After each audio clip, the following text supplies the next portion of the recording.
Bienvenidos, bienvenidas a nuestra conferencia inaugural de nuestro ciclo Miércoles en las Ciencias Sociales y Humanidades, trimestre 21 primavera. Hoy, para arrancar con este ciclo, tenemos nada más y nada menos que con nosotros a la doctora Naria Idina Santillanes Allande, y ella, su conferencia se titula Contribuciones desde el campo de la antropología médica para el estudio de la salud mental.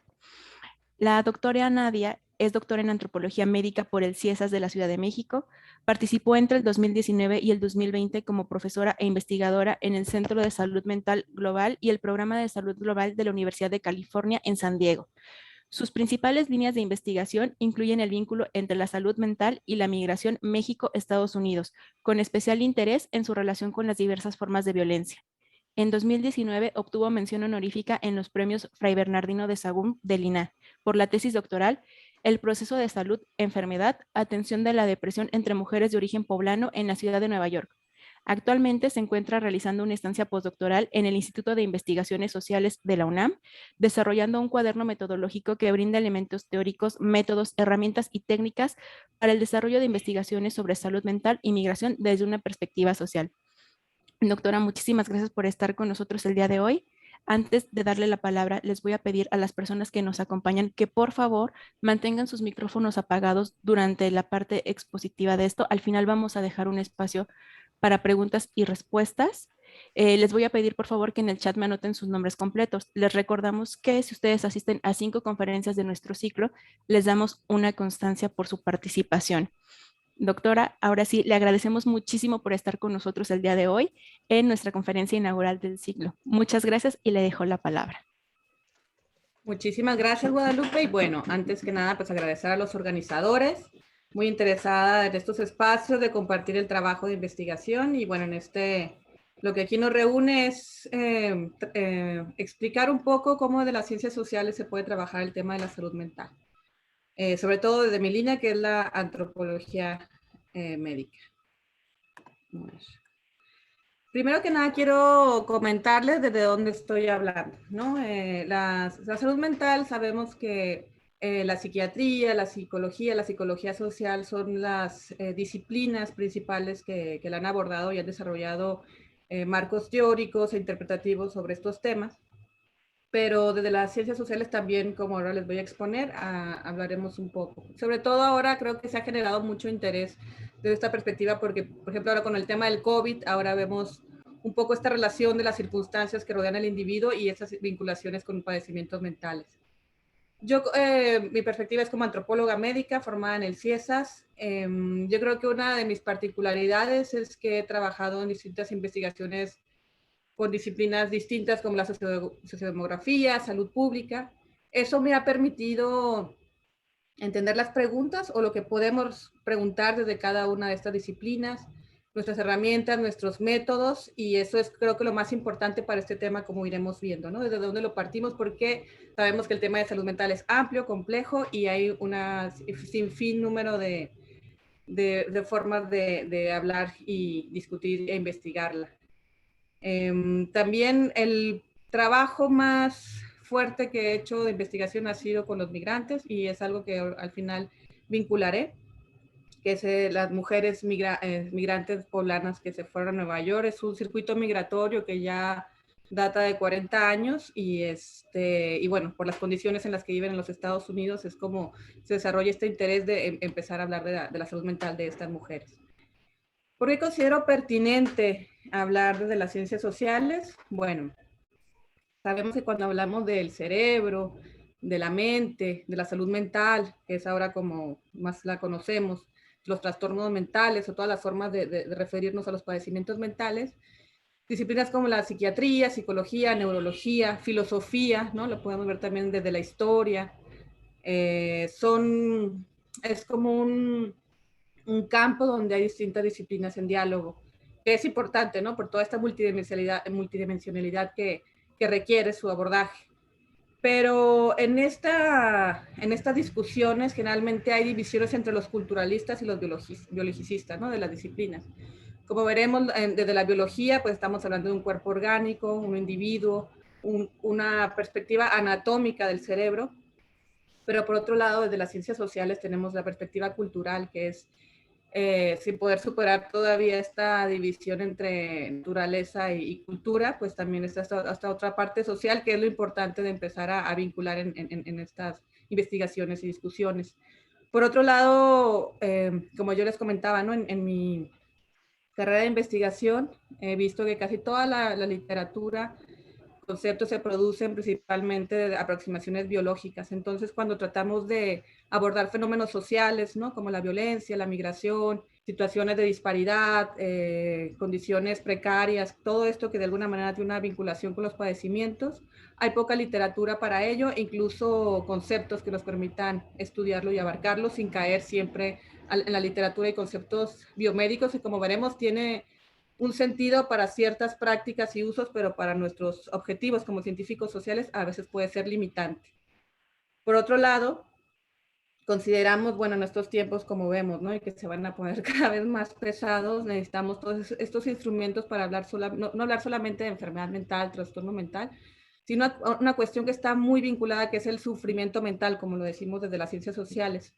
Esto es incluir los individuos, su perspectiva, cómo nombran todas estas situaciones que están en el entorno, que les están afectando, todas estas variables que ustedes saben que como científicos sociales generalmente nosotros vamos con variables y vamos al estudio de campo a ver estas correlaciones y a comprobarlas o no a través de hipótesis, pero a veces es importante considerarla, sobre todo en el tema de salud mental, la voz de los individuos, los sufrientes, los malestares, para ampliar este contexto que queremos analizar y vincular cuando hablamos de la salud mental. Así que la presentación, hoy puse objetivos muy específicos para no cansarlos. Por cierto, agradezco muchísimo su interés. Voy a tratar de hacerlo ágil y, bueno, cumplir con los siguientes puntos, que será, en principio, hablar de las contribuciones de la antropología médica, ¿no? ¿Qué podemos hacer desde nuestro campo, nuestras herramientas, nuestras preguntas, para entender el tema de la salud mental, no solamente de manera individual, sino también los colectivos sociales, ¿no? Que es algo que a veces no se piensa, como que nada más se piensa en un individuo enfermo, ¿no? Cuando hablamos de la depresión y la ansiedad, pero no se piensa más amplio y si hay una vinculación, como lo veremos más adelante. Por otro lado, algo que tiene la antropología médica es, nosotros tenemos una aproximación teórica que es crítica y política y económica sobre la salud, así que les expondré maneras como vincular toda la cuestión contextual con la vida de los sujetos sociales. Y eso a través de las experiencias y padecimientos de quienes sufren estos malestares mentales. Hablaremos específicamente de qué preguntas también podemos responder y métodos, porque como cualquier disciplina tenemos una serie de herramientas y métodos, pero también pueden ser limitantes, pero también ver qué podemos decir, ¿no? Por ejemplo, pasa mucho que el tema de las causalidades, ese tipo de vinculaciones, interacciones entre las ciencias sociales no se puede hacer tan fácilmente por nuestros métodos. Entonces ahí veremos un poco de nuestros alcances y limitaciones. Y también lo mismo desde otra perspectiva, ¿no? Como las cuantitativas, que es el tema de la interpretación. Finalmente voy a presentar un estudio de caso muy específico, que fue la investigación que desarrollé hace pocos años en la ciudad de Nueva York, que bueno, es un proyecto ya de largo tiempo. Yo llevo como 10 años trabajando con esta comunidad y veremos específicamente un estudio etnográfico específico sobre cómo abordamos toda esta problemática. Así que la exposición, primero hablaremos de a qué me refiero y a qué nos entendemos por salud mental, precisamente para sacarlo del terreno biológico y irlo llevando al terreno de lo social. Los enfoques dominantes que aún continúan para la investigación y para las preguntas de este tema, incluso para su aplicación. ¿Por qué desde las ciencias sociales deberíamos de entrar a este terreno? ¿Por qué la pertinencia de esto? Otra disciplina más hablando de la salud mental y bueno, y el estudio de caso, que esperemos que todo esto ya sea como más claro en una investigación específica. Primero, pues partimos, ¿no? El concepto de la Organización Mundial de la Salud, a mí me parece, todos estamos familiarizados porque siempre que uno lee una investigación o hay una presentación de tal, pues se parte de esta definición del estado completo de bienestar físico, mental y social, y no solamente la ausencia de afecciones o de enfermedades.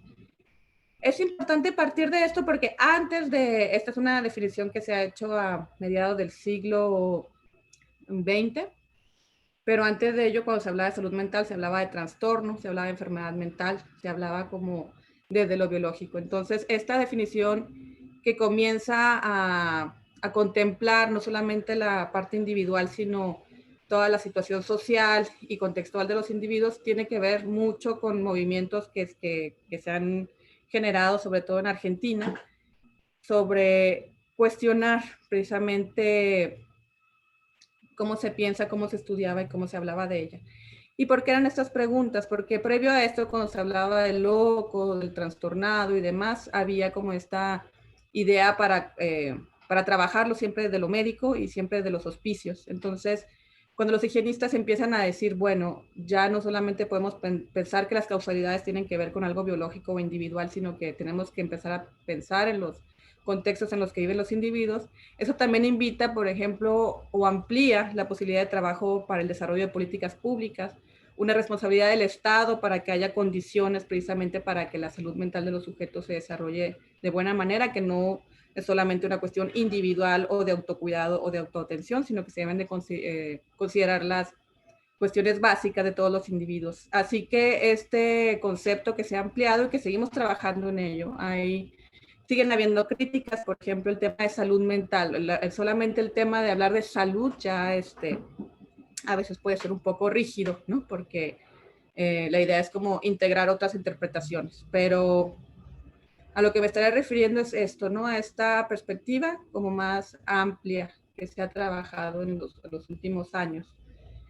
¿Por qué es importante hablar de cómo se ha movido la discusión? Bueno, porque hace muy poco, todavía en este siglo, el modelo dominante para la interpretación de los estudios de salud mental era el de la psiquiatría. Y bueno, yo entiendo, no quiero ser crítico hacia los instrumentos o objetivos, entiendo perfectamente cuáles son los objetivos específicos de esta ciencia que aquí voy a presentar. Hay que entender que la psiquiatría, pues, por lo que es tan clasificatoria y a veces un poco no deja espacio a la diversidad, tiene que ver con esta búsqueda de clasificar, ¿no? Generar diagnósticos de atención para crear manuales de atención directa en centros de salud. Entonces, lo que se hace crítico en este ejercicio es que en esta forma de registrar, clasificar los trastornos mentales, se ha perdido mucho la voz de los sujetos, ¿no? Entonces, ¿en qué sentido? En que cuando un paciente va con un médico o con un psiquiatra y se está buscando un diagnóstico, a veces ellos solamente leen ciertos signos, ¿no? Por ejemplo, la depresión, el DSM-4 define la depresión a partir de ciertos signos como la apatía, el sueño o la falta de sueño y demás. Y a veces cuando los individuos manifiestan o hablan de lo que va más allá, eso es a veces secundado, ¿no?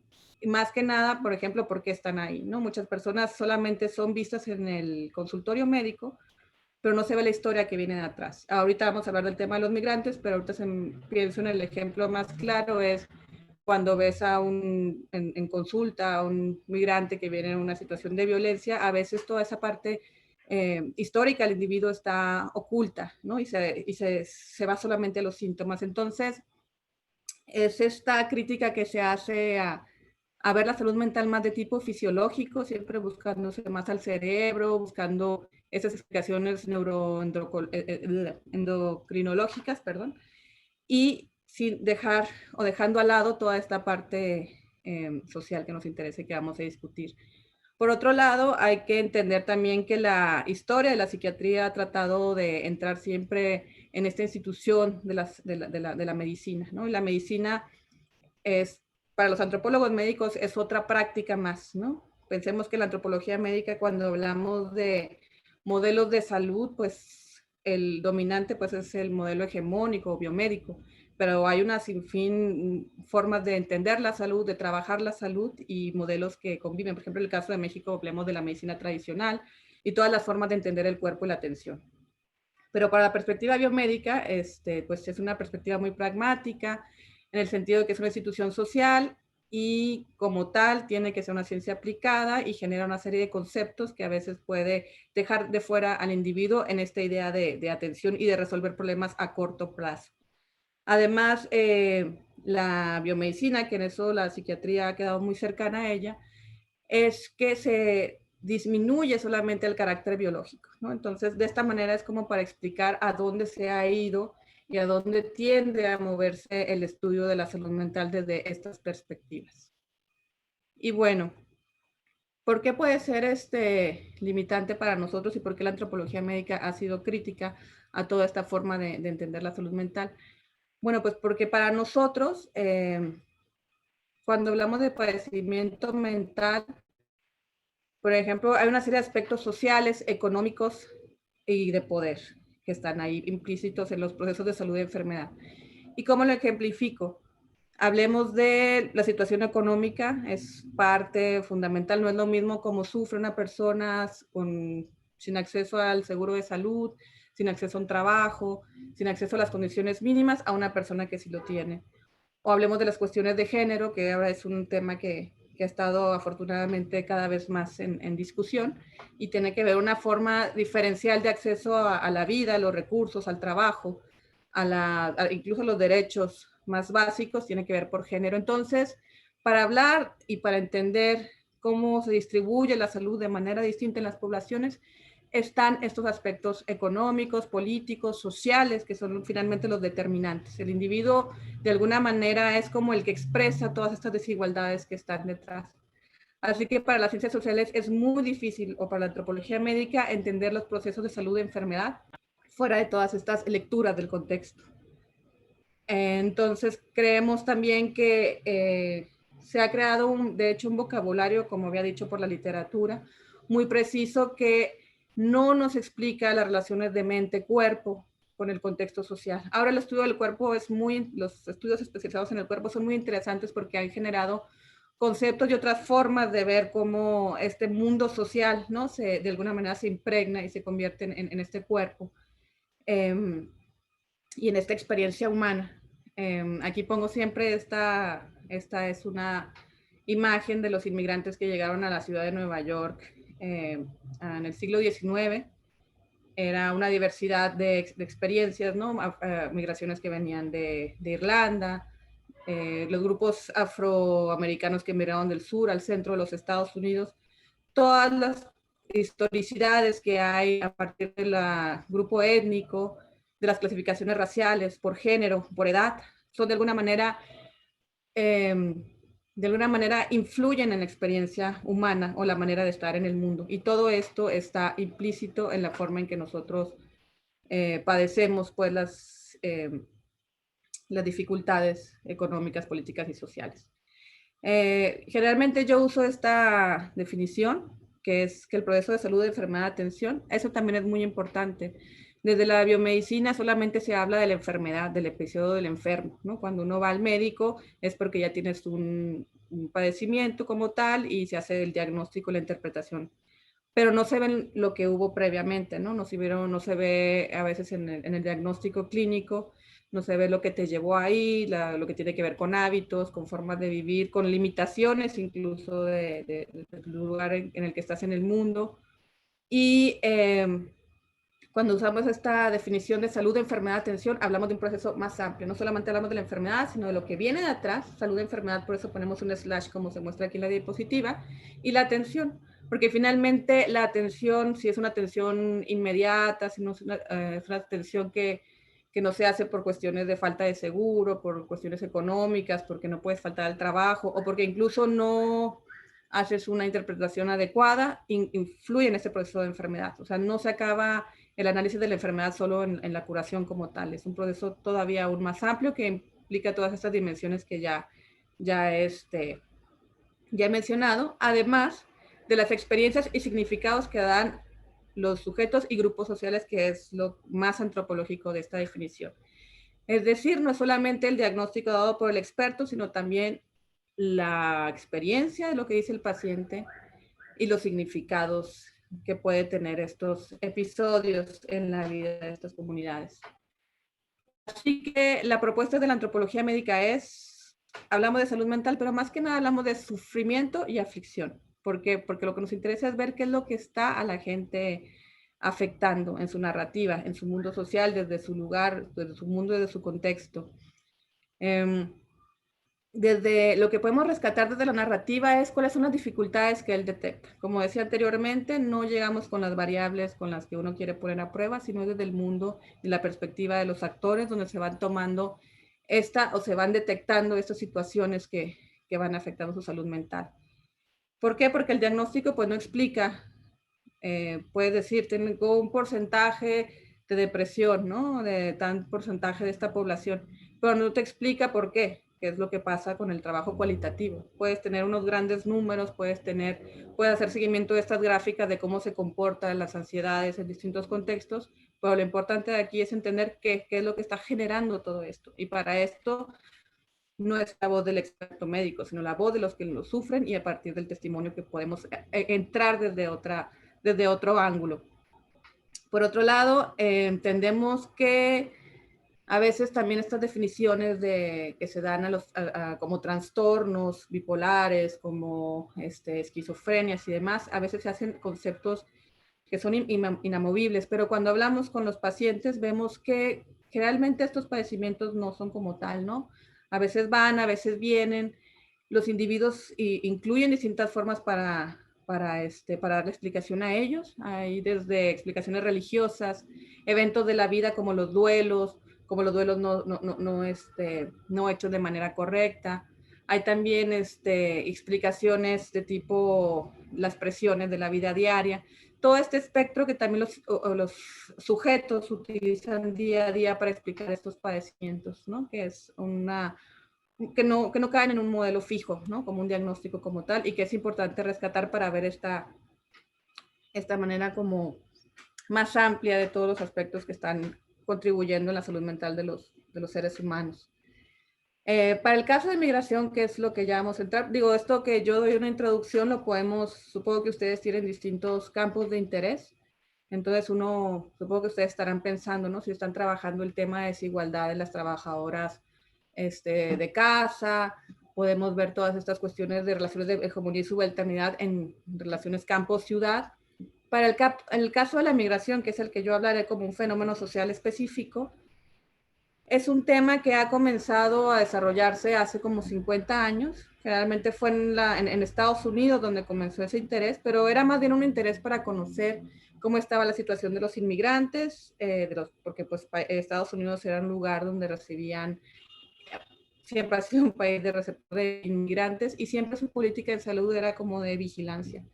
Pero por otro lado ha habido una perspectiva más social desarrollada en los últimos años, sobre todo desde de los estudios para salud pública.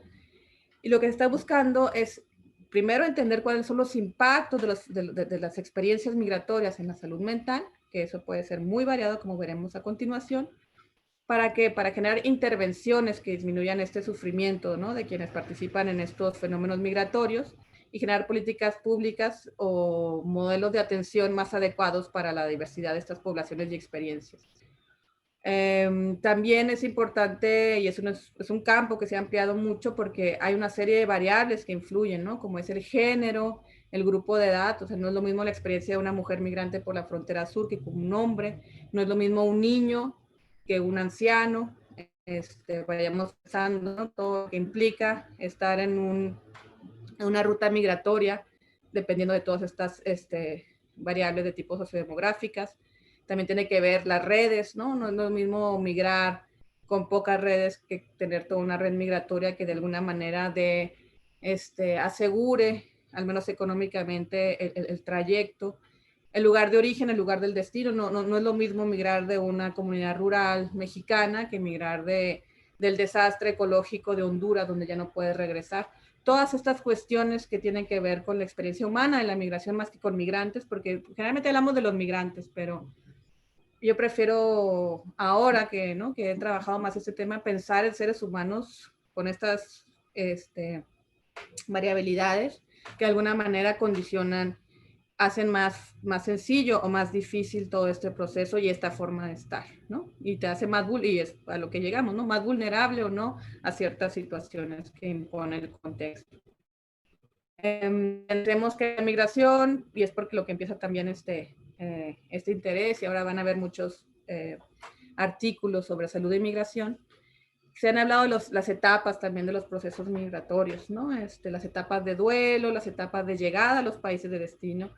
Todo eso tiene que ver muchísimo con cuestiones económicas, políticas. Por ejemplo, no era lo mismo llegar como mexicano a los Estados Unidos en los 90s, que es ahorita en la era de los indocumentados el recibimiento o las oportunidades a las que llegar a los Estados Unidos, que es muy distinta. Los viajes extensos, de repente la ruta, las adversidades que hay cada vez según se cierra más esta posibilidad de entrar en los Estados Unidos. Ahora vemos que, por ejemplo, con el tema del COVID, las deportaciones son inmediatas. Ese tipo de cuestiones, por ejemplo, las políticas en migración también de alguna manera están exponiendo más a los individuos y también a que de alguna manera se responsabilicen más o tengan que enfrentar solo este tipo de situaciones que antes de alguna manera habían colectivos o una mayor posibilidad de confrontamiento entre grupo. Pensemos también en el tema de las barreras del servicio de salud mental, que son muchas. Y esas, bueno, sabemos que en México lo existe, hay poco acceso, por ejemplo, en tema de salud pública a la salud mental. Si bien tenemos psicólogos, psiquiatras, pues hay un gran costo y muchos seguros no pueden subsanar este tipo de costos. Lo mismo sucede en los Estados Unidos. En Estados Unidos hay una limitada cobertura en salud mental según los esquemas de seguridad social, aunque por el empleo en Estados Unidos puedes acceder a seguros en salud, generalmente la salud mental no lo cubre. Hay poca información también cómo se entiende la salud mental, ¿no? Por ejemplo, los mexicanos en Estados Unidos, el tema de la depresión, que es algo, por ejemplo, para Estados Unidos tan culturalmente, como tiene una cultura psiquiátrica tan arraigada, ese concepto les parece muy, no les asusta, pues, por poner un ejemplo, y el caso de los mexicanos, aunque ahora estamos más familiarizados y más internados con este concepto, pues un concepto nuevo. Antes se hablaban de los nervios, antes nos expresábamos, no hablábamos de ansiedad, hablábamos de nervios. Entonces es importante también los vocabularios y cómo entendemos estos padecimientos de un país y otro, y también desde un usuario común a un médico especializado. Los modelos explicativos, que son también distintos, ¿no? Como veremos más adelante, así como la limitada información que hay sobre el acceso a estos derechos, ¿no? Al acceso a la atención en salud. Pensemos ahora en el caso de México con los migrantes indocumentados centroamericanos que pasan por México, pues son los albergues y los psicólogos los que están trabajando ahí para de alguna manera dar contención a estas situaciones tan terribles que viven y sigan su camino, pero todavía, aunque se supone que hay acceso a la salud según los centros de salud, no hay los suficientes psicólogos y la gente no sabe que es un derecho, pues. Entonces también como inmigrante la gente piensa que no tiene derecho en ningún país ni en el tránsito. Entonces todas estas cuestiones tienen que ver con la atención que se convierten en barreras para atenderla de manera inmediata y adecuada y darle un seguimiento. Ahora, yo entré a este tema porque en el 2008 había comenzado a trabajar en comunidades rurales poblanas y había un éxodo enorme hacia la ciudad de Nueva York.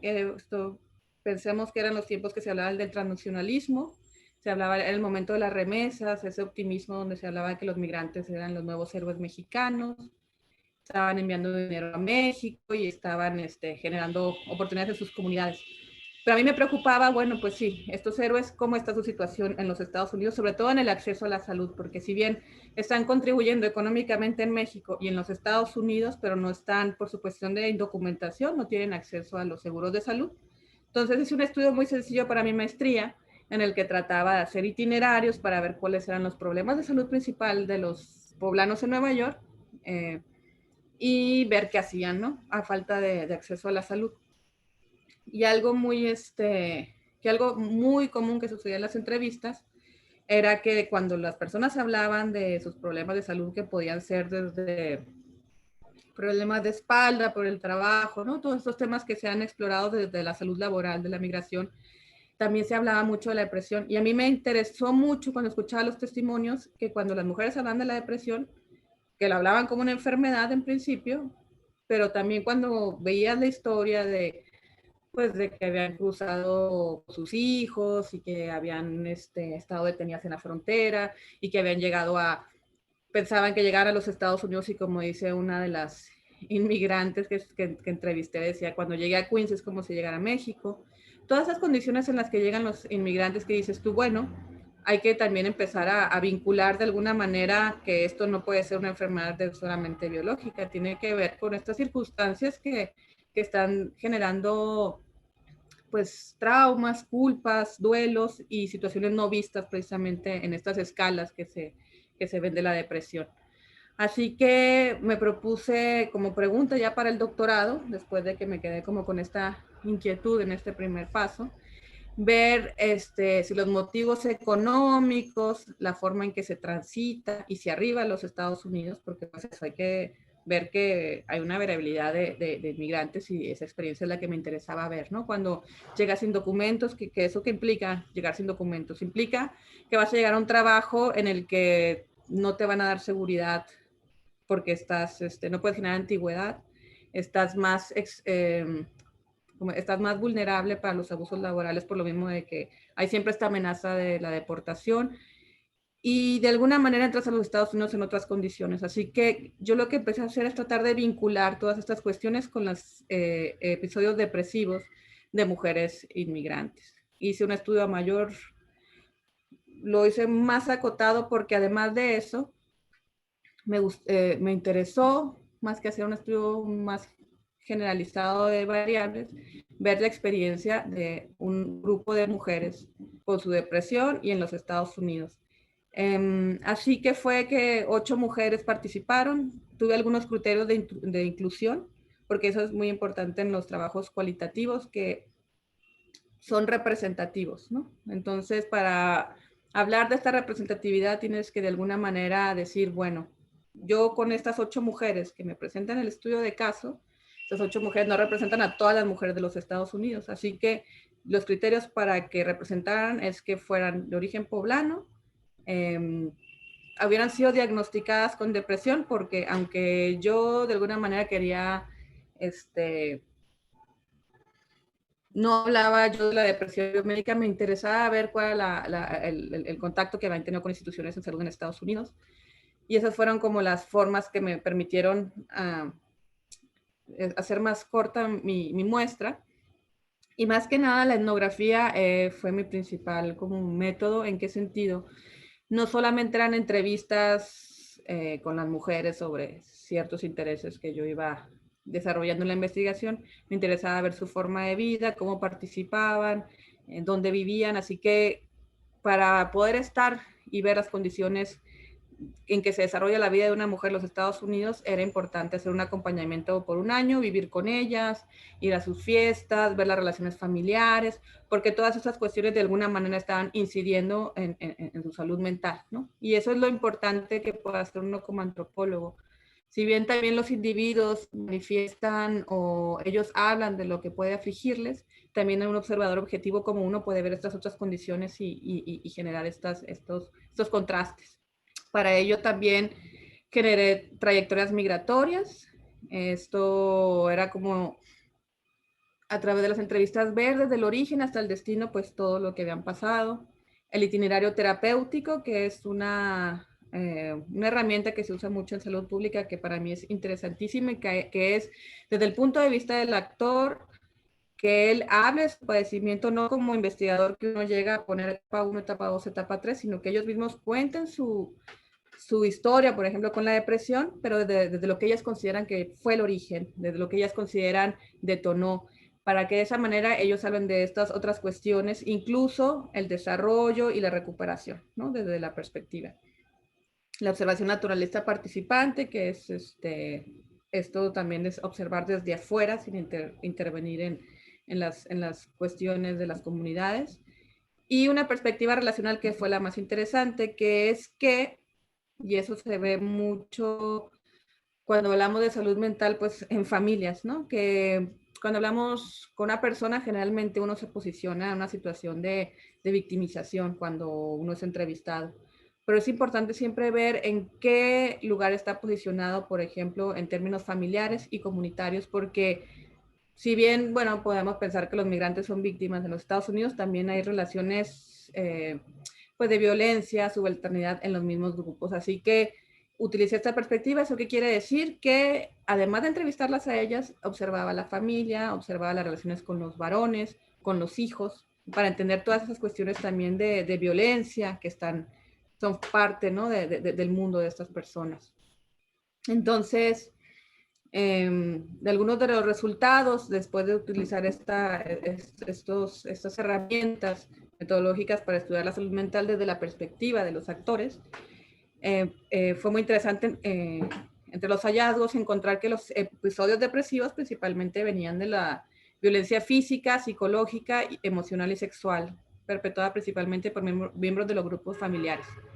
Algo muy interesante de esta conclusión es que estas violencias, generalmente cuando hablamos de los migrantes siempre vemos las violencias solamente en el tránsito o en el destino, pero muchas de estas violencias físicas o psicológicas empezaban desde el origen, ¿no? Antes de migrar en sus familias, muchas de ellas habían sido las mujeres mayores de sus hogares, entonces tenían fuertes responsabilidades en la reproducción económica de sus hogares, bueno, porque también esa es la situación económica de la mayoría de los mexicanos, pero estas mujeres cuando no cumplían con estos roles, pues había una serie de represalias por parte de las madres o los padres.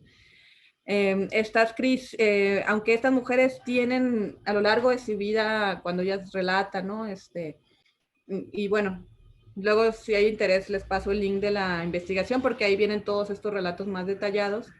Hablan de que aunque han sufrido todas esas violencias, cuando están en los Estados Unidos se desatan estos episodios de depresión, sobre todo ya cuando hay problemas de violencia con las parejas. Pero esta violencia está a lo largo de sus vidas, ¿no? Entonces también hay episodios de violencia laboral, violencia sexual, pero eso es como que ya lo que termina de ser la cúspide de todas estas violencias. Lo cual a mí me pareció que fue el mayor aporte de mi trabajo fue ese, ¿no? Que es lo mismo, ¿no? Como investigador uno llega con las variables de, sí, la discriminación en el lugar de destino, las condiciones y demás, pero ellas mismas empiezan a señalar que estas violencias son familiares, ¿no? Son desde el grupo familiar, lo que realmente les duele y les afecta y de alguna manera les aflige y las lleva a estos momentos ya que ellas llaman, pues, o bueno, fueron diagnosticadas como depresión cuando llegaron a la sala de emergencia. Casi todas las trayectorias tienen en común eso, ¿no? Que son mujeres que a los 16, 17 años son mandadas a los Estados Unidos para mandar remesas a las familias. Ellas desarrollan su vida con una serie de dificultades en la ciudad de Nueva York. La ventaja que tienen es que ese grupo tenía muchísimas redes, entonces era sencillo entrar a trabajar a ciertos espacios. También era de alguna manera sencillo conseguir vivienda. En los basements, que no es las mejores condiciones de vivienda, pero había forma de, a través de las redes de la supervivencia económica y de sus familias. Pero todo este tipo de cuestiones las exponía a relaciones violentas, de abuso, de reciprocidades no cumplidas, porque hay que entender también que aunque en la migración hay reciprocidad, la reciprocidad la gente no la entiende igual, entonces eso genera mucho conflicto. Entonces, esta desprotección de alguna manera genera esas situaciones de violencia que se vinculan directamente ya con estos episodios de depresión. Y esto lo pude yo sacar las conclusiones a través de la realización de trayectorias. Por otro lado, otra de las cosas interesantes que quisiera platicarles es esta noción biomédica de lo que es la depresión. Era interesante que muchas de ellas no les gustaba esa etiqueta. Ellas consideraban que si bien habían llegado a la sala de emergencia porque cuando ellas llegan a la sala de emergencia es porque tienen una taquicardia, tienen un momento de muchísimo nerviosismo y demás, y que no llega la afección física, y es por eso que llegan a las salas de emergencia, y ahí los médicos están entrenados para detectar violencia sobre todo hacia las mujeres, y es ahí donde muchas veces son diagnosticadas como depresión, pero las mujeres eran muy conscientes que pues si fuera una enfermedad como tal, con una pastilla se podría curar.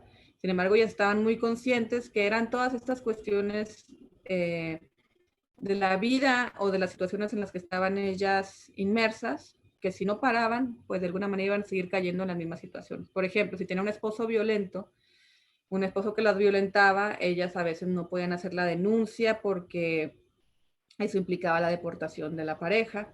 y que a una pareja sea deportada implica que, pues bueno, que una sanción social de la comunidad. También implica que haya una culpabilidad por parte de los hijos de que hayan deportado al padre y quedarse solas en el otro lugar. Entonces, es ahí uno cuando entiende que para hablar de la salud mental, pues tienes que entonces entrar en esa parte contextual, porque pues si bien puedes tener una atención, un buen médico, un buen psiquiatra, un buen psicólogo, pero es toda esta cuestión que está de alguna manera generando, ¿no? Un campo para que las mujeres desarrollen estos padecimientos y no puedan salir de ellos, ¿no? Porque mientras sus condiciones sigan siendo las mismas, pues va a seguir pasando, ¿no? Por eso les hablaba hace poco, ¿no? De por qué no se puede hablar solamente como un episodio de depresión, son varios episodios porque eso va y viene, ¿no? Va y viene porque si mejoran las condiciones, pues pueden sentirse un poco mejor, pero como una población vulnerable que de repente otra vez puede haber un problema de que los hijos se metan en pandillas, deporten a alguien de la familia, están constantemente como en este candelero, ¿no? Difícil para una salud mental saludable, como dice la OMS. Los problemas de la violencia, pues, se originan en México, pero pues continúan en las fronteras, ¿no? Más allá de la frontera. Y sobre todo, algo muy interesante que a mí yo no partí de un estudio de perspectiva de género, pero después de ver estas conclusiones, pues tuve que meterme a la literatura y fue muy interesante leer el trabajo de Ordorica, que ella claramente tiene trabajos interesantísimos. Teresa Ordorica, que dice, mientras las condiciones de las mujeres no cambian, pues es difícil que su salud mental mejore. Y más aún, entender también que estas violencias que se ejercían contra ellas era cuando ellas no cumplían los roles esperados, ¿no? El rol de madre, cuando las mujeres salían a trabajar, ¿no? Cuando las mujeres no atendían a los hijos, cuando las mujeres no obedecían a los padres. Estas historias siempre están ahí presentes, ¿no? Entonces, cuando esta es la manera como de reprimirlas, entonces, y de mantenerlas como tal. Y es cuando uno empieza a correlacionar roles, violencia y salud mental, ¿no? A ver, entonces ya para terminar y pues para invitarlos a, si tienen preguntas o alguna cuestión que no haya mencionado, cierro con algunas de las contribuciones que considero que, bueno, ustedes como investigadores pueden seguir adelante y son cosas que quedan todavía abiertas. Bueno, más que nada de saber por qué, ¿no? De limitarnos a esta forma tan normativa de la salud mental, pues entender estas intersecciones que existen, ¿no? Estas intersecciones que se dan entre el género, la salud mental, la violencia, la edad. Esto creo que es lo más interesante para empezar a hablar desde las ciencias sociales sobre la salud mental. También, al hablar de las narrativas nos permiten algo muy interesante que son las condiciones de los entornos, ¿no? Cómo se viven esas condiciones, cómo de alguna manera se introyectan, cómo las personas lidian o no lidian con esas situaciones, ¿no? Que nosotros a veces damos por sentado. Nos habla de un mundo social a través del padecimiento. A mí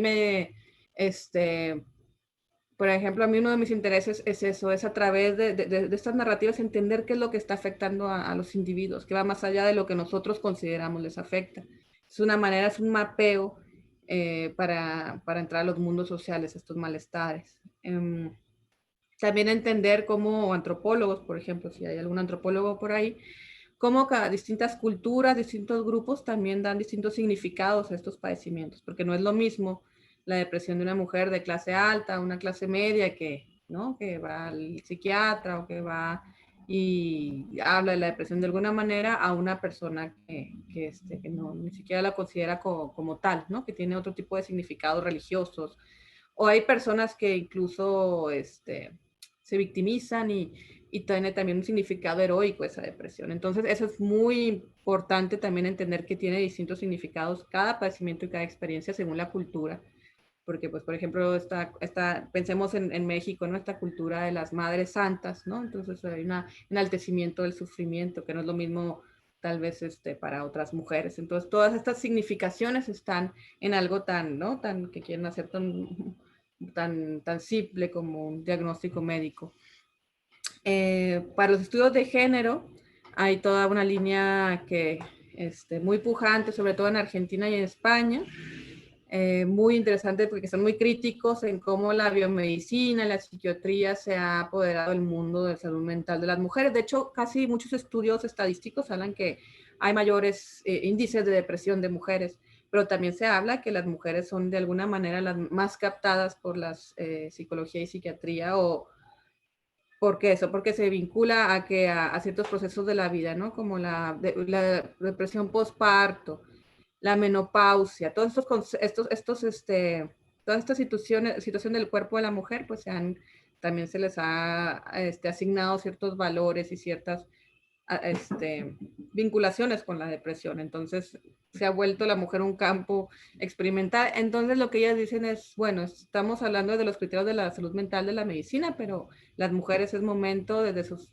experiencias que van más allá de los procesos llamados biológicos que las están afligiendo, y es momento de empezar a hablar de estas condiciones de la vida de las mujeres a partir de la salud mental. De esta manera reportar esto, ¿no? Sus condiciones de vida cotidiana, cómo se insertan, qué les afecta y qué no. Y también que la sana, ¿no? También es muy interesante ahora que hay colectivos participativos de mujeres en que ellas mismas buscan otras formas de sanación que no van solamente en las pastillas o en estas cuestiones que son más individuales, sino como colectivos, ¿no? Y sacar la discusión de la salud mental del espacio clínico, ¿no? Entonces también por eso es importante hacer estas entrevistas e investigaciones no solamente en el espacio clínico, sino en la vida, donde las mujeres desarrollan su vida cotidiana, ¿no? Las familias, los espacios de socialización, porque esto va más allá del cuerpo y de la clínica. Y finalmente, pues como desafíos, pues como comencé la exposición, sabemos que hay distintas disciplinas, distintos intereses y también pues la parte metodológica hasta dónde podemos llegar, ¿no?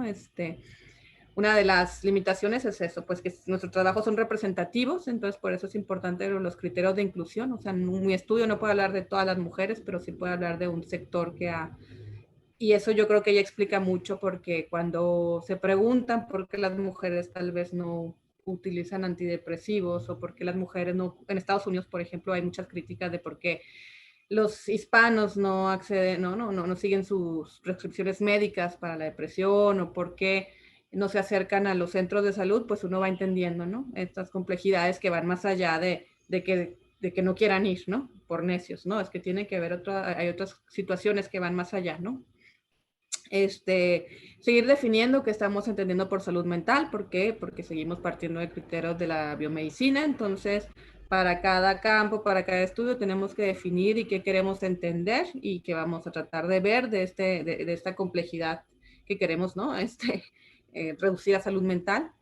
¿Qué elegimos como estresores? Eso también es un tema interesante, porque el estrés también viene de un lenguaje biomédico, ¿no? Que es como lo exterior que de alguna manera afecta al individuo. Entonces, hacer este tipo como de precisiones e interpretaciones, además de los instrumentos de medición que utilizamos, ¿no? Porque, por ejemplo, tenemos las escalas de medición, pero estas escalas a veces tienen ya definiciones de lo que es depresión, ansiedad, este tipo de métricas que utilizan. A veces hay que tratar de entender o tratar de hacer el esfuerzo de crear nuestros propios instrumentos, ¿no? Que de alguna manera no generalicen para no caer en las mismas situaciones que han caído las ciencias médicas, y seguir complejizando este tema.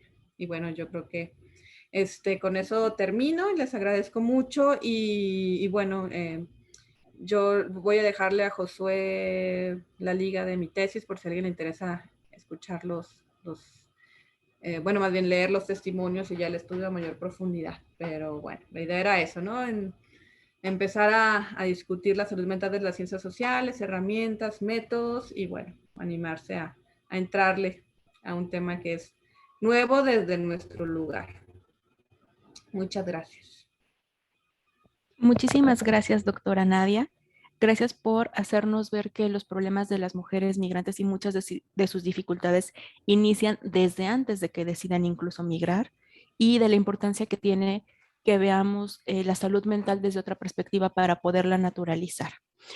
Antes de empezar con la ronda de preguntas, les voy a explicar un poquito la dinámica para quienes sea la primera vez que nos acompañan en nuestras conferencias.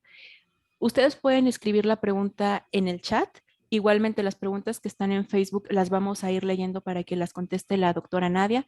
Pero si alguien quiere hacer la pregunta de viva voz, le vamos a pedir por favor que levante la mano. Abajo de la pantalla les aparece la opción reacciones. Ahí pueden levantar la mano para que podamos tener un orden, no hablemos todas y todas al mismo tiempo y nos podamos entender. Antes de iniciar con las preguntas, mientras ustedes las escriben, queremos aprovechar este breve espacio para invitarlos a nuestra conferencia del próximo miércoles 11 de agosto, Religiosidad, Secularización y Laicización, repensando el Estado laico en México, impartida por la doctora Mariana Molina.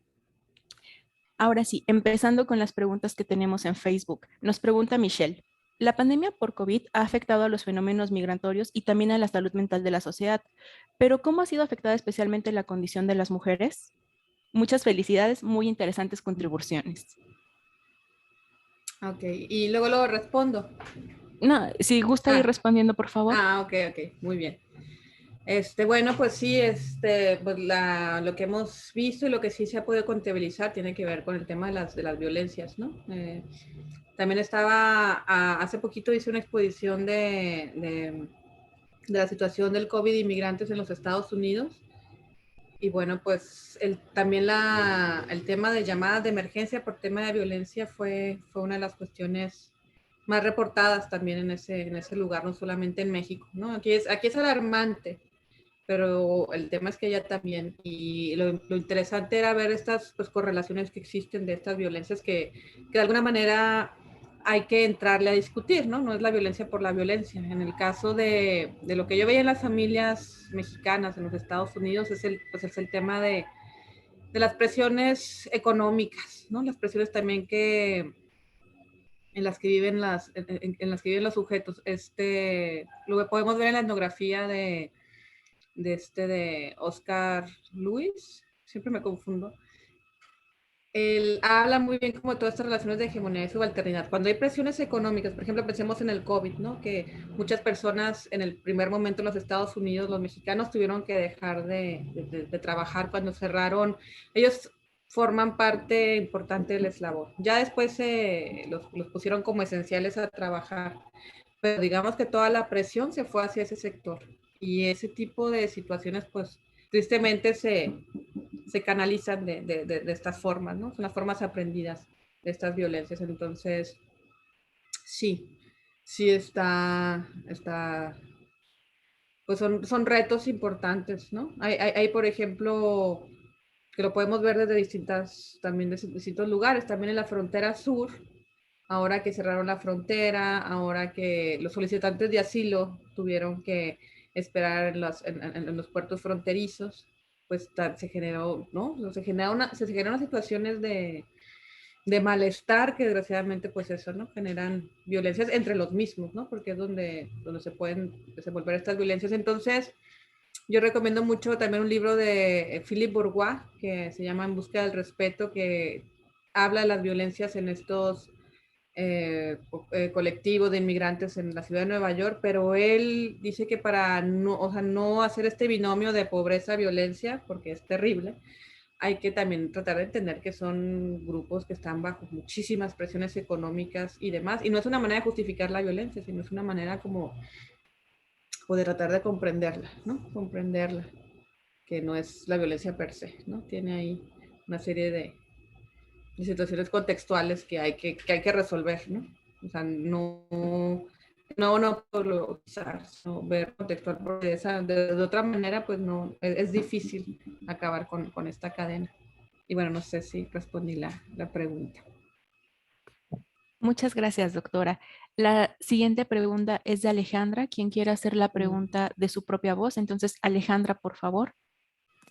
Muchas gracias. Y me encantó esta ponencia. Creo que estos trabajos sobre migración y salud mental son sumamente necesarios, sobre todo ahorita que estamos en plenas crisis migratorias, sobre todo con la pandemia.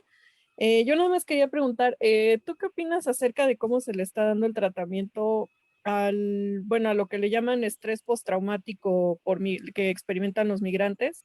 Que bueno, ahora se le llama síndrome de Ulises, que luego les encanta dar estos nombres tan rimbombantes. ¿Qué opinión puedes tener respecto a esto? Y Y bueno, en este caso, ¿qué tipo de sugerencias podrías hacer para el estudio de este tipo de fenómenos? Muchas Ok, gracias. no, ¿de qué? Fíjate que, a ver, es que estoy buscando una referencia sobre el trauma. Yo he pensado mucho porque también ahora se ha puesto mucho de moda este concepto. Y es un concepto muy difícil porque, como hablaba ahorita del tema de las ciencias biológicas y el cerebro, es muy difícil encontrar estas marcas o sea, llevarlo al cerebro como tal. Entonces, lo que terminan siendo son como narrativas también que utilizamos para darle significado a ciertas cosas. Entonces, por ejemplo, el trauma ha sido muy difícil considerar que es trauma, ¿no? Porque es algo muy subjetivo. No es lo mismo el trauma para una persona que pudo haber sido traumática en la infancia a una, o sea, una persona que sufrió una violación durante el tránsito. Pero hay un trabajo que yo me he metido y les voy a recomendar que se llama El Imperio del Trauma. Y es estoy buscando el autor. Bueno, ahorita lo encuentro. Él lo que habla es que el trauma, en términos como de compensación de daños, se ha utilizado precisamente como una herramienta, sobre todo en el siglo XXI. Cada vez que hay sobre todo los gringos bueno, Estados Unidos fue el creador de este concepto de reparación de daños a través del trauma, después de la guerra de Vietnam, ¿no? Cuando estas personas mandaron a sus soldados y vieron esas situaciones, generaron compensaciones a través del trauma. Entonces se ha creado desde la psiquiatría, desde la biomedicina, una forma de detectarla, de trabajarla, de demostrarla para hacer compensación de daños. También en el septiembre 11, con las Torres Gemelas, fue donde el trauma se volvió una manera de compensar a las personas. Entonces, no sé, a mí se me hace como muy difícil caer como en esta situación de vamos a darle acceso a la salud solamente a los que han tenido trauma. Yo creo que debe ser algo universal porque también ya sería como que segmentar el derecho a la salud. Y yo creo que sobre las propuestas, lo que hablabas, ¿no? El síndrome de Ulises también, John, que es un investigador que me gusta mucho, antropólogo médico, él habla que hemos psiquiatrizado mucho nuestro lenguaje, nuestra manera de entender las dificultades.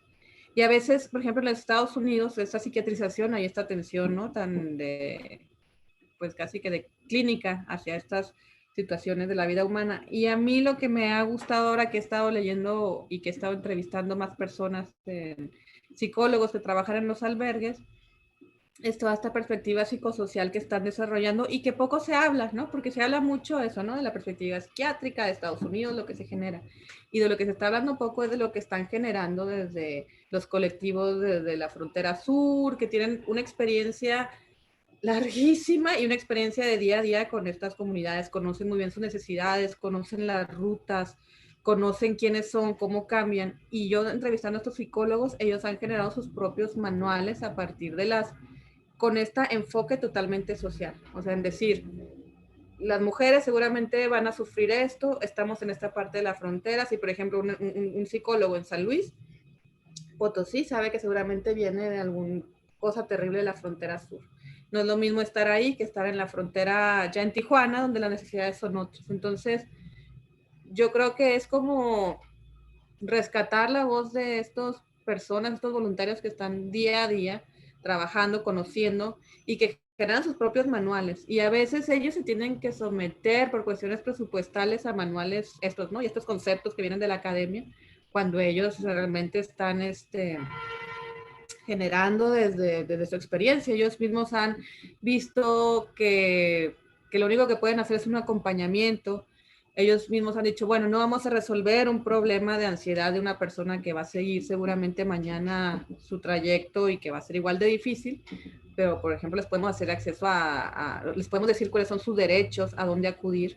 Todo este trabajo día a día yo creo que se debe visibilizar, se debe retomar, porque eso desde los centros de salud o desde los centros de atención más de tipo público, que les falta como esta esta parte social que se vive solamente estando ahí, ¿no? Entonces, a mí eso me da un poco de esperanza y creo que es ahí donde hay que ver, ¿no? Desde lo particular, más que generar estos grandes recetas, ¿no? Porque no, son experiencias muy distintas también, ¿no? Por ejemplo, estaba viendo que ACNUR utiliza un manual que viene, por ejemplo, no sé, creado de las experiencias de los refugiados en Europa.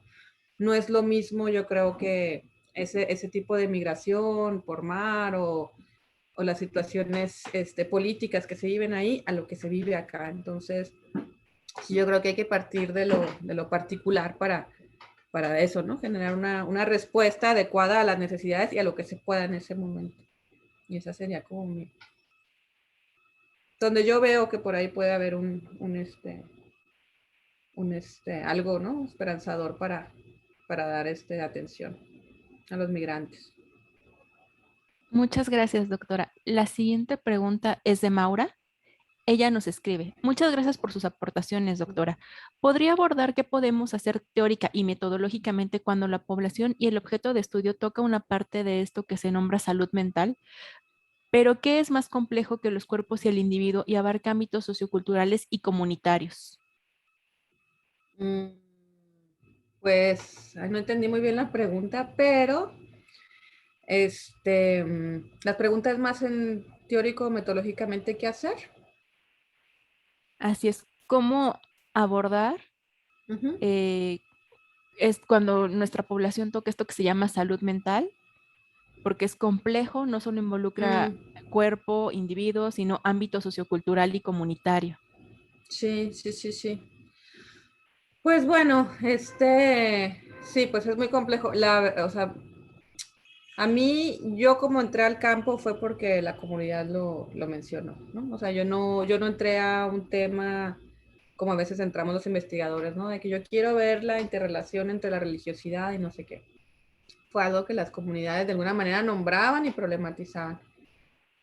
Entonces yo creo que eso es importante, ¿no? Ver desde dónde la misma comunidad lo está problematizando, ¿no? Porque los investigadores a veces consideramos que hay problemáticas, pero ni siquiera son problemáticas para ellas, ¿no? O sea, esa ha sido también la historia de las ciencias sociales con sus actores o sus sujetos de estudio. Entonces yo, si me preguntan así, sería uno, pues ver cuál será la problemática que ellos, ¿no? Van señalando, desde dónde la van nombrando, ¿no? Un poco volviendo a la presentación, más allá de llegar con nuestros conceptos teóricos y demás, ver desde dónde se nombra, y ya después de eso ya uno puede ir vincular teóricamente, ¿no?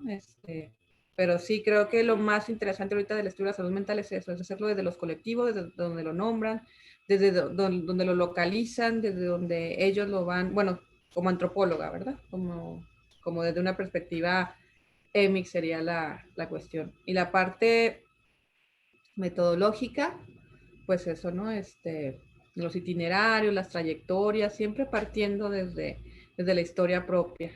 Eso da unos resultados interesantísimos porque sí, a veces hay unas metodologías que yo veo, ¿no? Como la entrevista, estas entrevistas muy estructuradas o estas encuestas que ya prácticamente dan la respuesta y a veces ni siquiera dan la posibilidad de explorar otras formas. Entonces creo que eso, las entrevistas abiertas, el escuchar, el detectar, el estar como con las antenitas, que claro, eso también se tiene que hacer con tiempo, ¿no? Eso lo va generando la experiencia, pero creo que sería como un buen camino. Y ahí. Muchas gracias, doctora. La siguiente pregunta es de Olivia. Ella nos escribe, muy buena exposición. ¿Qué nos puedes compartir sobre los diálogos interdisciplinares, incluidos el proceso biomédico y de las ciencias, supongo que se refiere a psicología y psiquiatría, para descentrarnos de las miradas clínicas de la salud mental? Porque muchas veces el trabajo antropológico no es bien recibido por la biomedicina. Sí, pues sí, es todo un reto, la verdad, porque y eso tiene que ver ¿no? Con la perspectiva cuantitativa y cualitativa y también como con los objetivos. O sea, como exponía al principio, pues la biomedicina busca atender, busca en ese momento solucionar ciertos problemas. Y la antropología buscamos comprender, ¿no? Desde las ciencias sociales lo que tratamos de entender. Entonces desde ahí se da como la primera distinción de a lo que vamos. Entonces, otra cuestión sería eso, lo cuantitativo y lo cualitativo, ¿no? Lo que es representativo para ellos es como tendrá que ser algo como una población muy grande, pero a veces cuando vemos estos estudios, ¿no? Tan numerosos, pues se pierde mucho como esta parte de profundidad, ¿no? De los sujetos. Entonces, yo creo que sí hay pues hay diálogo. Yo he visto que más que nada en la parte de atención es donde se ha recurrido ahorita un poco más a esta parte social, ¿no? Porque, por ejemplo, estos grupos de autoayuda que tienen que ver con algo totalmente social en términos de que los grupos de autoayuda no hay un experto que esté ahí diciendo qué hacer y qué no hacer. Hay una idea de que todos de alguna manera somos pacientes, todos tenemos experiencias similares y eso da como pie a otra manera de sanar. Entonces, en la atención creo que sí, ahorita hay más participación de las ciencias sociales. También saber, ¿verdad? Que la multidisciplinaridad no es que una esté mejor que la otra, sino entender cuáles son los objetivos de cada uno.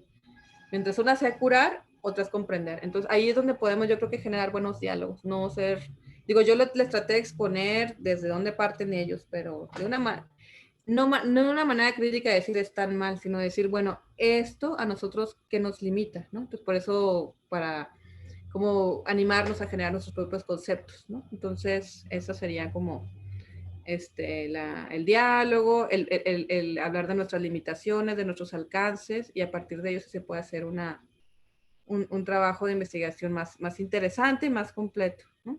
Siempre viendo cada quien desde su frontera, ¿no? Nosotros vamos a comprender, ellos van a no sé, a resolver otro tipo de situaciones más específicas, pero siempre buscando el diálogo. Pregunta Luz María.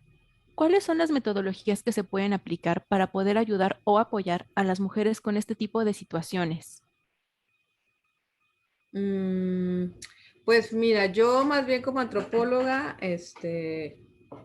pues no trabajo tanto o sea, como no soy psicóloga, no tengo esas herramientas o esa formación.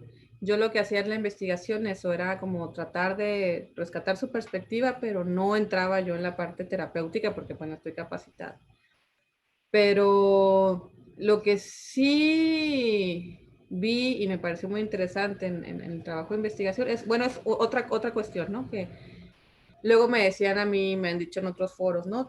Pues tú ves todas esas situaciones, entonces hay que canalizarlos, hay que llevarlos, hay que lo otro.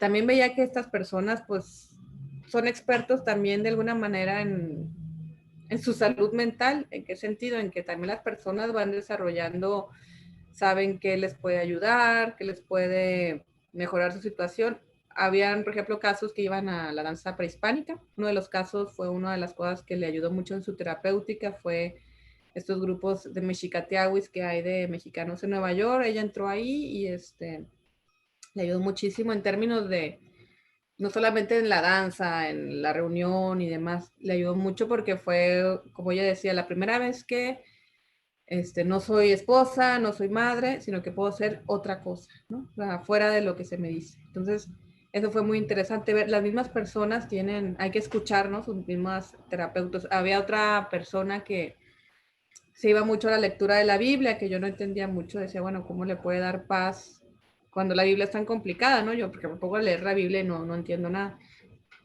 Y esta persona había llegado a sexto de primaria, entonces dije, pues, ¿cómo leerá la Biblia? Que le da paz, y ya entendí que lo hacían en grupo, ¿no? Entonces la gente que se reúne a leer la Biblia son personas, casi todas, que han tenido eventos difíciles, ¿no? En sus vidas. Hay personas que tienen duelos, hay personas que se están recuperando de ciertas cosas. Y el hecho de reunirse y verse con otras personas que habían vivido circunstancias similares y que no estaban solos, yo creo que era la parte terapéutica. Entonces, sí, yo creo que sí, bueno, como antropólogo, yo la antropología aplicada me gustaría, pero también siento que las personas también son especialistas y generan sus propias formas, ¿no? Y eso es lo que uno tiene que estar como con las antenitas puestas, ¿no? Y en este caso, en lugar de llegar y decir, ay, haz esto, ve aquí, pues apoyar estas iniciativas que ya existen, ¿no? Seguramente en muchos grupos hay otras formas, ¿no? Que para nosotros parecería que no tiene nada que ver con la salud mental, pero de alguna manera están vinculadas y nuestra función sería eso, interpretar, apoyar y demás, algo que ya sea de los mismos, ¿no? Más que llegar a imponer más modelos, porque también han habido tantos proyectos fallidos de modelos y demás, y cuando a veces las mismas comunidades ya tienen sus formas, ¿no? Me decían ahí también las migrantes, ¿no? Que su forma de desahogo en las comunidades eran los lavaderos. Entonces había una iniciativa de una de mis amigas de ahí que quería que hiciéramos una especie como de lavaderos para hacer la parte como de intercambio comunitario. Entonces creo que sería eso, ¿no? Como escuchar por dónde viene, porque sí ellas saben, ¿no? Los tés, el compartir un té, todo este tipo de acciones que, ¿no? Que han estado parte de la vida de las personas. Ahora, esto es para casos de depresión media, ¿no? Para casos severos, pues sí, ya es otra la situación. Nos escribe Priscila. ¿Cómo se podrían retomar en la clínica este tipo de estresores a nivel social, sobre todo a nivel institucional, ya que, como bien mencionaba, de por sí es complicado que la población llegue a consultar por temas de salud mental? ¿Y quiénes o quién serían los encargados de atender este tipo de variables? Sí, es que también otro de los temas, y eso me pasó entrevistando a los médicos en Estados Unidos, entrevisté psicólogas, es que también pues el tema es que el personal médico está en una situación muy difícil, ¿no? Ya hay una crisis en salud y en presupuesto y en tiempos. Entonces han tenido que, en estas burocracias también se ha perdido mucho. También hay que entender que los médicos han tenido que limitar, por ejemplo, los tiempos de atención. En Estados Unidos tienen 15 minutos para hacer un diagnóstico. Entonces muchos médicos me decían, a veces yo los diagnostico con depresión, no por una cuestión ¿no? de estigmatizar. Decía, es que de esa manera pueden acceder a algún seguro. Entonces, pues sí, y ahí entiendo que en la salud se generan ciertas variables para dar atención inmediata por el tema de los presupuestos. Pero también el tema es que hay unas burocracias difíciles para que se hagan estas cuestiones como a mayor profundidad. Pero yo creo que una de las maneras sería los grupos de atención. Y algo que podemos leer en los trabajos de Menéndez, por ejemplo, el éxito de los grupos de autoatención con Alcohólicos Anónimos son modelos que se han utilizado muchísimo para otro tipo de situaciones, ¿no? Bueno, lo hemos visto en Neuróticos Anónimos, lo hemos visto en situaciones de violencia. Ese tipo de modelos se han utilizado mucho ya en la parte aplicada, ¿no? Que como les decía, tiene algo de terapéutico el hablar con otra gente que no estás solo, ¿no? Que no eres una persona que está enferma, sino que hay varias personas que pasan lo mismo que tú, escuchas otras estrategias, humanizas ciertos padecimientos, todo ese tipo de cosas se generan en estos grupos de atención y eso sí se ha recuperado bastante por ejemplo, en Estados Unidos sí lo he visto que lo recuperan para atención en salud mental y han sido efectivos. Natalie escribe. Muchas gracias, excelente presentación. Felicitaciones a la ponente. A la luz de esta hiperclasificación, me gustaría conocer su opinión acerca de la categoría Síndrome de Ulises propuesta por Achotegui para abordar las experiencias de los migrantes. Pues a mí me pareció algo interesante en su momento, y me sigue pareciendo interesante porque era una manera cuando se crea cuando HTI crea este concepto, es precisamente como para entender o visibilizar los procesos por los que pasa un migrante, ¿no? Las pérdidas, los duelos, como tratar de humanizar a ese paciente que llega a un lugar y bueno, que el médico lo encuentra con ciertos signos y es como, era un manual precisamente para que los médicos entiendan a estas personas. Entonces, a mí en ese sentido me parece para uso clínico, me parece adecuado porque es una manera como de educar al personal de salud de que sepan de dónde viene, ¿no? Que lo que se debe de contemplar tanto en el diagnóstico como en la recuperación. Lo que no me gusta es que a veces como que en ciertas investigaciones como que ya lo utilizan como un concepto universal, ¿no? Y lo utilizan también ya para medir indicadores y lo toman como una cosa ya, como un concepto, eso, ¿no? Un concepto que engloba, puede englobar todo. Y creo que para investigación no me gusta tanto, me gusta más para el uso clínico. Eso sí creo. Y digo, puede ser el síndrome de Ulises o puede ser como estos esfuerzos que se tienen que hacer para que el personal médico entienda que, ¿no? Que viene esta persona con cuestiones muy, muy particulares, ¿no? Sobre todo, pienso en el caso de México, ¿no?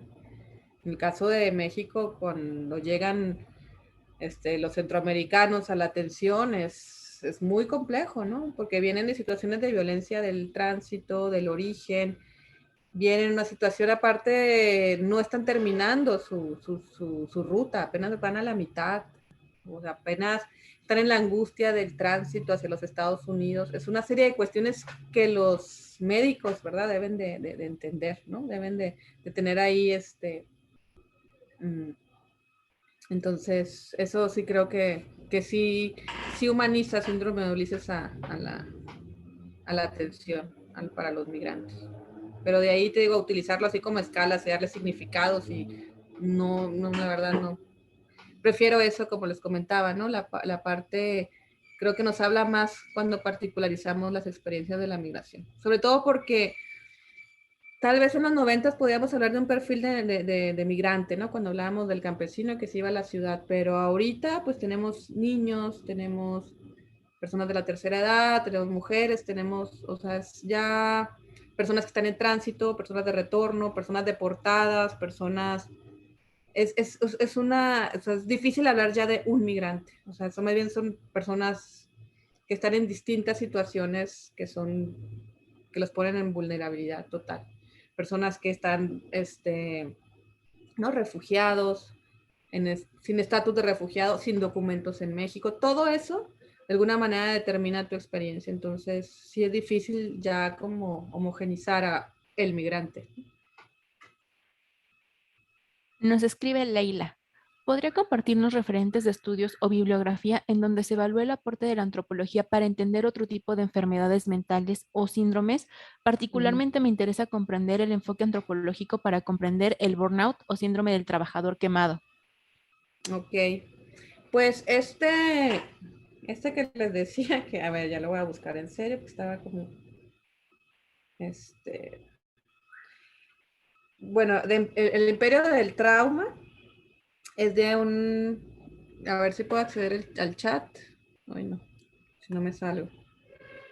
A ver, ténganme paciencia. Bueno, aquí se los digo. Se llama Fasin, es Fassin, ese es el apellido. Él es un investigador que hace una descripción del conocimiento de la psiquiatría y habla precisamente sobre el trauma y yo lo recomiendo muchísimo. También hay otro investigador que se llama Young, a ver, creo que es Edward, que habla de cómo se ha psiquiatrizado la concepción de la mente en la cultura. También es un referente. Ángel Martínez Hernáez, estos más bien son de la Universidad de Virgil de España, tiene estudios interesantísimos sobre cómo se concibe la salud mental desde la biomedicina y desde las ciencias sociales y la antropología. Hace un comparativo incluso de la forma en que observamos desde cada disciplina. También les podrá recomendar, bueno, ahorita se me vienen esos, pero bueno, les pongo ahorita mi referencia. Aquí en la portada lo puse, aquí está mi correo, por si quieren que les comparta la presentación o si o si quieren más bibliografía. Yo ahorita aquí no puse, pero tengo ahí una lista que les puede servir. Y con todo gusto, ¿no? Les comparto autores. Muchísimas gracias, doctora Nadia. No sé si alguien más tenga alguna pregunta o algún comentario. Mientras les recordamos la invitación a que nos acompañen en nuestra conferencia de la siguiente semana, titulada Religiosidad, Secularización y Laicización, repensando el Estado laico en México, impartida por la doctora Mariana Molina Fuentes. Bueno, pues les agradezco mucho su atención y pues eso, ahí está el correo. Igual si quieren que les comparta la tesis, pues con todo gusto. Les agradezco mucho sus preguntas y bueno, siempre me agarran cansada con las preguntas y espero haber sido clara. Si no, seguimos la conversación con todo gusto. Y gracias. Ha sido muy clara, Nadia. Te agradecemos mucho la didáctica con la que nos fuiste platicando justamente de estos procesos, de la importancia. Y entonces, pues, damos la felicitación por esta presentación y le pediríamos si puedes dejar de compartir pantalla para que todos podamos abrir nuestras cámaras, tomarnos la fotografía de inicio de trimestre. Ok, entonces yo me voy, ¿verdad? No, nada más deja de No, compartir ok. pantalla. Ah, ok. Y que todos abran A sus ver, cámaras, sí. incluso tú, por supuesto, tú eres la Ok, invitada yo dije, principal. no, pensé que era otra cosa. Y dije, bueno, No. pensé que iban a seguir ahí. Bueno, no, pues sí, Comentando, ya. no. Es justamente como si estuviéramos en la parte física y estamos todos alrededor de la mesa contigo, felicitándote, Muy bien, muy aplaudiéndote. bien. Entonces nos queremos tomar una Gracias, foto gracias. colectiva. No, pues gracias, aquí. Entonces, chicos, chicas, si pueden prender sus cámaras.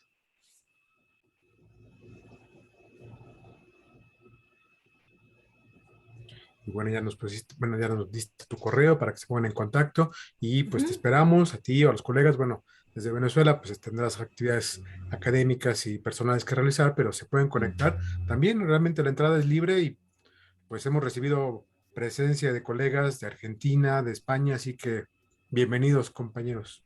Muy bien, para que luego me pasen la liga para compartir en Facebook de sus actividades. Sí, Estaré claro. pendiente. Ahorita le digo a Lupita que te la pase. Muy bien. Bueno, entonces tomaremos una primera foto, chicos, chicas. Hola a todos los que están, a Hágame los peino. recurrentes, sí, vamos, perdón, a los recurrentes, Dracir, qué gusto verte nuevamente como siempre, gracias. Y a cada uno y a cada una de ustedes va la primera foto, va. Esto supuestamente toma automático, entonces ya tomó una, va otra por si acaso salimos con los ojos cerrados, 1, 2. Me abro más los Listo. ojos. Ok. Estoy viendo mi sudor caribeño aquí de Caracas. Pues es que el calorcito está rico. ¿Qué temperatura tiene allá? Pues ni sé, pero es que la humedad es muchísima, entonces ahorita estoy viendo así bueno, pero ni modo, contra eso no se puede hacer nada. Así es. Bueno, pues muchas De acuerdo. gracias. Nos vemos. Bueno, Hasta la próxima. gracias.